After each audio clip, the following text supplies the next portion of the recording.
Hola, ¿qué tal? Buen día, ¿cómo están? Espero que muy bien. Pues ya comenzando ¿qué semana es esta? Cuarta semana, rápido, ¿no? Les decía la semana pasada que esto se pasa rapidísimo. Y bueno, pues estamos entrando a la cuarta y penúltima semana ya de su módulo, de su primer módulo. Entonces, aquí debemos estar pues conscientes de esto, porque bueno, pues es cerrar, así como empezaron de fuerte, igual de fuerte deben de cerrar, entonces que lo tengan en mente para que la semana 4, igual que las anteriores, sea de éxito, así como las anteriores, y la semana 5 pues sea el cierre con broche de oro. Para allá vamos. Entonces, pues en esta semana vamos a platicar acerca del tema de la educación prehispánica, colonial y postindependiente, por supuesto, de México. Ya estuvimos platicando la semana pasada de los siglos, bueno, fue desde el 16, aunque el tema fue 17, 18 y 19, en donde precisamente entraban algunos personajes con algunas ideas, esto pues fuera de aquí, ¿no? Principalmente en Europa, donde pues estaba Comenius, estaba Rousseau, Pestalozzi, entre otros, ¿no? Entonces, ahí estuvimos platicando, ya me hicieron la actividad, me escribieron un cuento, si mal no recuerdo fue un cuento, que por cierto ya quedaron calificados, ¿no? Ahí sí pueden checar su calificación y también, por supuesto, en el transcurso del día de hoy aparecerá la actividad 4 y que bueno, se las voy a platicar ahorita, o sea, realmente con esta información van a quedar listos para hacerla y con lo que yo les diga. ¿Qué van a tener que hacer? Bueno, pues hay que, de entrada se los voy diciendo para que lo vayan asimilando, un video explicando el tema, ¿sí? Van a hacer un video. Ya hicimos una historieta, ya hicimos un cuento, creo que un análisis, si mal no recuerdo. Bueno, pues ahora vamos a hacer un video. Te vas a grabar, ¿sí? Te vas a grabar. En el video puedes editar para que aparezca información, o si lo estás pensando, o si lo vas a pensar en que aparezca información, bueno, sí me gustaría que aparecieras tú, ¿no? O sea, ahí, en un cuadrito, o por partes, en algunas partes, ¿no? Entre información y tú. Y en este video vas a platicar, ¿sí? Obviamente explicando la educación prehispánica, la educación colonial y el México post-independiente. Yo, por supuesto, te voy a dar elementos aquí muy esenciales de cada uno de los puntos. Yo te los voy a platicar y digo, a manera de base, como base, para que veas por dónde va. Y yo con la información que te comparta en los links, bueno, pues primeramente la tendrás que revisar, la tendrás que pues resumir, sacar lo que vas a platicar en el video y luego entonces en el video vas a platicar al respecto. ¿Sí? Entonces te tienes que grabar y lo que me tienes que entregar es un video de aproximadamente 5 minutos, ¿no? Me dicen, bueno, ¿cuánto es el mínimo? Pues para lo que tienen que explicar, yo me iría con 4 minutos mínimo, híjole, tal vez 3, digo, si eres muy preciso, pero te podrías ir también a 6 o 7. Entonces va a ser un video de entre, no sé, 3, 4, 5 minutos, yo te diría promedio por esos 5 minutos, hasta 6, 7 minutos. Y trata de hacerlo, digo, lo más completo posible, con la información que te voy a enviar, que cubra todos los elementos, y bueno, pues esto tranquilamente te va a llevar a los 4 o 5 minutos, van a ver que sí. Entonces, es que estés platicando, ¿no?, al respecto, y otra vez, si quieres compartir información, adelante, si no, bueno, con que lo platiques, pero te quiero ver platicando del tema en el video. Eso es lo que voy a asignar esta semana, ¿de acuerdo? Bien. Entonces, aparecerá la actividad número 4 en el transcurso del día, pero es esto que te estoy diciendo con base a la información que vamos a revisar aquí y que te voy a compartir. Educación prehispánica, colonial y postindependiente. Bueno, ¿de qué se trata? Vamos a empezar, por supuesto, con esto prehispánico. Vean, la educación prehispánica, pues podemos ver, ¿no? Hacia abajo, del lado izquierdo, tenemos educación no formal, la educación formal, luego está dentro de la educación formal la educación para varones, la educación para mujeres, Y bueno, pues hay que resaltar, aunque por supuesto hay más, ¿no? Hay más del tema, hay que resaltar dos tipos de educación, la Calmecac y la Telpuxcali, ¿no? Dice aquí Casa de Jóvenes Telpuxcali y Calmecac, hilera de casas, pero bueno, ahorita les digo, vamos a ver muy puntualmente de qué se tratan, ¿no? Vamos a comenzar con esto que ya están viendo, educación no formal. Yo te dije, voy a ser muy puntual, ¿hay más información? Sí, pero bueno, con esto va a ser suficiente. Entonces, digo, para la clase, ¿no? Dice, educación no formal. Era una cuestión prioritaria, ¿sí? Como también lo consideramos hoy en día, ¿no? Así decimos, la educación en casa, por ejemplo, pues es primordial, ¿no? Es prioritario que se lleve a cabo, ¿no? Digo, por aquello de los valores y pues un tanto el contexto sociohistórico cultural que tus padres te pueden dejar, y bueno, pues igual se podrían ir hacia algo de bien, o sea, la enseñanza de algo de bien, no nada más de ser una persona de bien en general, sino a lo mejor un oficio. Pero bueno, a ver, dice, la primera crianza inicia después del destete, aproximadamente de 3 a 5 años, estamos hablando de lo prehispánico, recuerden, ¿no? En la que no se les consentía hacer ninguna fealdad a la sociedad o deshonestidad en la calle. Vean, va con base a valores, como les decía. Instruía al niño para que hablaran con buenas palabras y con buen lenguaje. ¿Eso pasa hoy en día? ¿O lo estamos perdiendo? Digo, hay que analizarlo, porque vean, estamos hablando de lo prehispánico y se preocupaban por esa parte. ¿Nos estamos preocupando por esa parte hoy en día? Interesante reflexión, ¿no?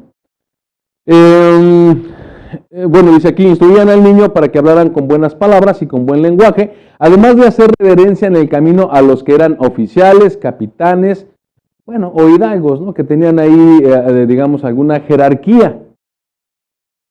Con un simple buen día, buenas tardes hoy en día, pues es suficiente, ¿no? No importa de quién se trate.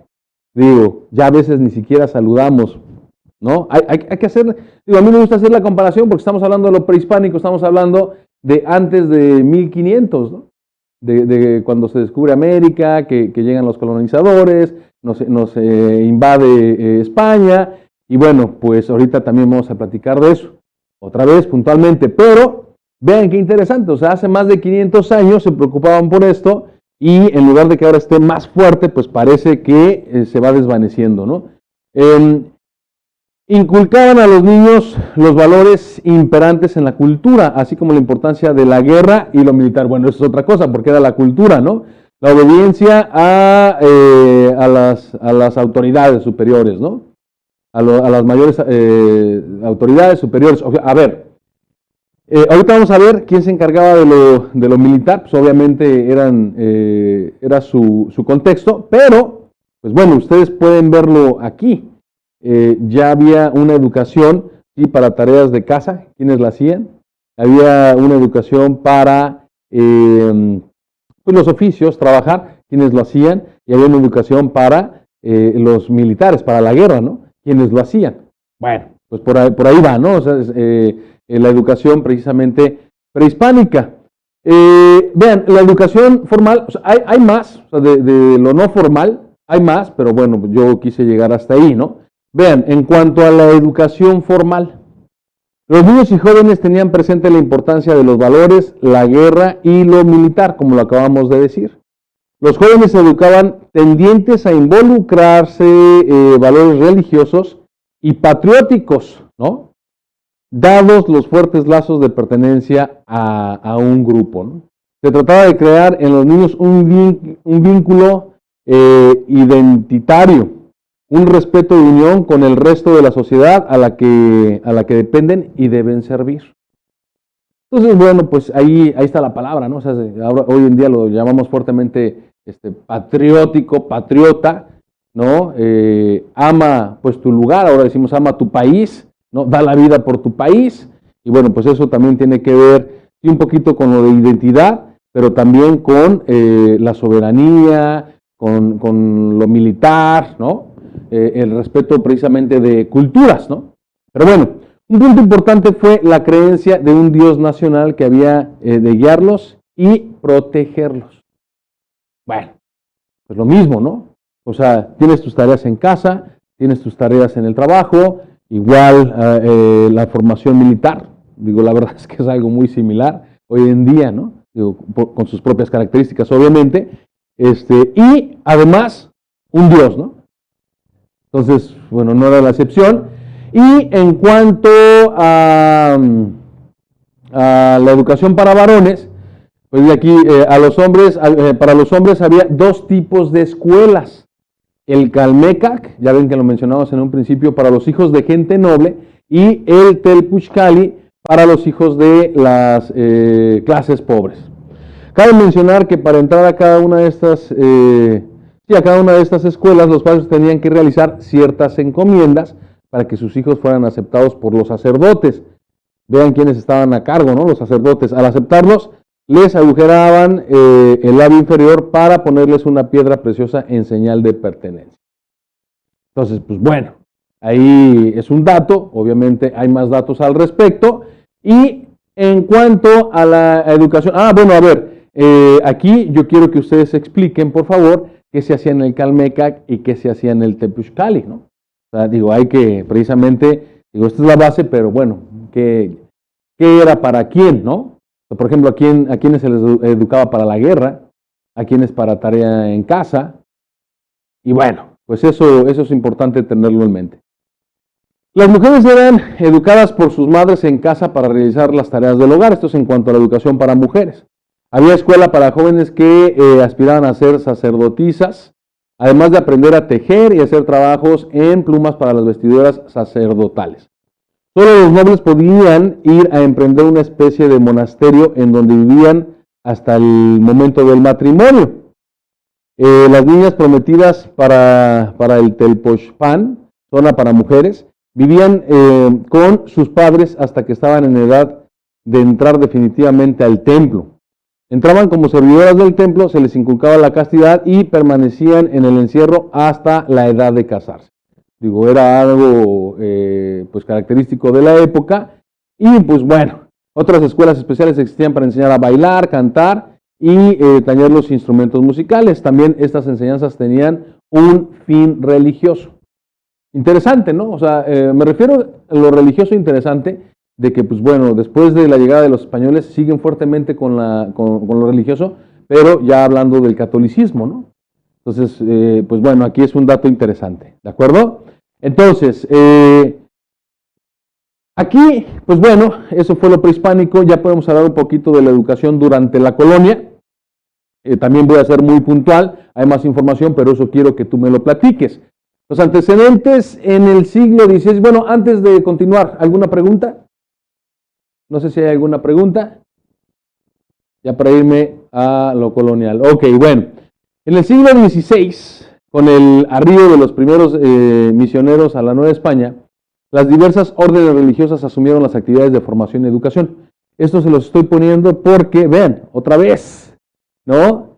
Las diversas órdenes religiosas asumieron las actividades de formación y educación. Recuerden que estamos hablando de la historia de la educación. En este caso, pues ya de este lado, específicamente en México, ¿no? Que bueno, que fue en este caso, durante la colonia, ¿no? Entonces, vean quiénes toman la batuta. Sí, obviamente los españoles, pero me refiero a los religiosos, ¿ok? Y bueno, aquí puse algunos puntos, vas a ver que hay más. Por ejemplo, la educación popular indígena, cuyo objetivo era la evangelización de los indios, otra vez evangelizar, ¿no?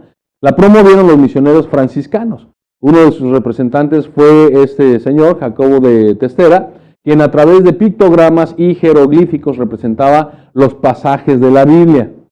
¿Se acuerdan que dijimos, no? O sea, fuertemente la Biblia estaba ahí al mando, ¿no? Para poder enseñar a los indígenas.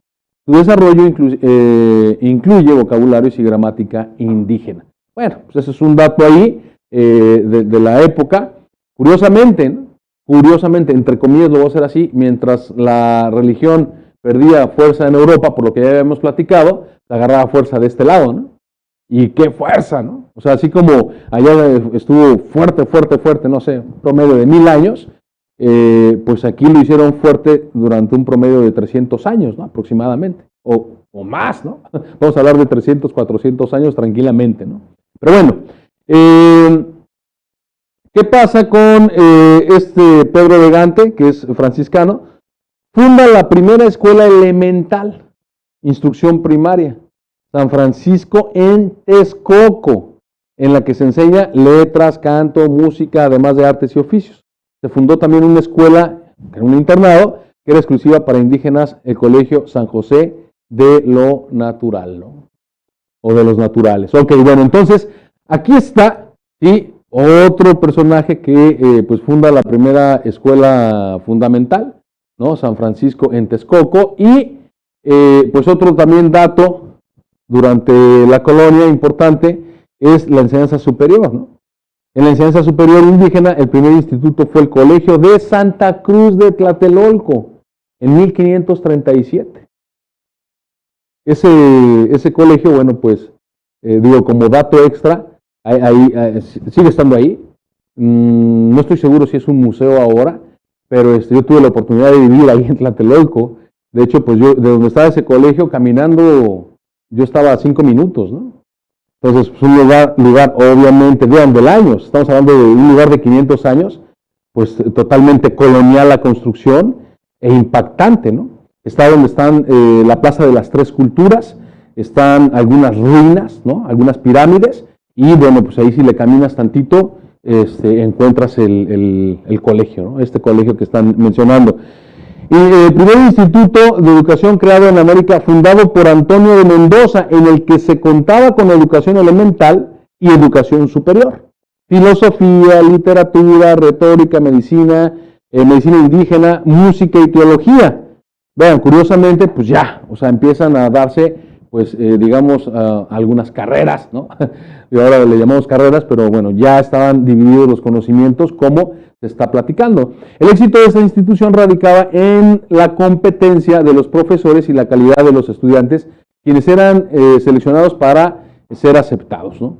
Desde entonces ya se sabía que con esos elementos, entre otros, se podía conseguir una educación de calidad, como lo estamos mencionando, ¿no?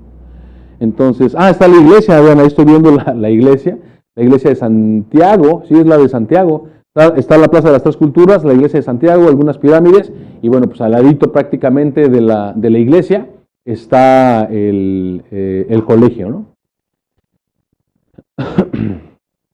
Bueno, aquí la verdad es que bueno, ya igual nos damos un salto a la educación después de la independencia. Y aquí yo les estoy dando, digamos, después de los 1800, de 1800 a 1900, les estoy dando datos que a ustedes les van a servir. ¿Qué sucedió con la educación después de que México se independiza? Porque lo que estábamos platicando era, pues, estar a cargo, bueno, más bien que los españoles estaban a cargo de la educación. De este lado, nos independizamos, ¿y qué pasa? ¿No? O sea, ¿qué es lo que pasa? Entonces yo aquí te estoy dando información para que tú nos platiques pues lo que consideres más interesante, más importante, ¿no? Ahí te voy a pedir que seas muy cuidadoso con la selección de la información es una línea del tiempo, o sea, te estoy brindando una línea del tiempo, obviamente te voy a pasar un link con información, pero aquí nosotros vamos a parar porque precisamente es lo que quiero que me platiques tú. Nosotros tenemos, déjenme les digo algo, vamos a tener a la misma hora de siempre, el viernes, nuestra sesión que creo, déjenme ver, 9, 10, 11, creo que es de 11 a 12 que la habíamos tenido. La semana pasada, una disculpa, fue un poquito más tarde. No, pero la semana pasada fue de 11 a 12 y me enteré que 2 o 3 compañeros no pudieron a esa hora, entonces ahora va a ser más bien una hora antes, de 10 a 11, ¿de acuerdo? De 10 a 11 para que puedan estar, así como lo habíamos hecho en las anteriores, este viernes va a ser de 10 a 11 para que puedan estar. Digo, vamos a platicar nuevamente del tema y aclarar dudas si es que las hay. La actividad, repito, la voy a dejar en el transcurso del día de hoy, pero es hacer un video. Un video platicando, explicando toda esta información que estamos nosotros abordando en este momento. ¿Preguntas?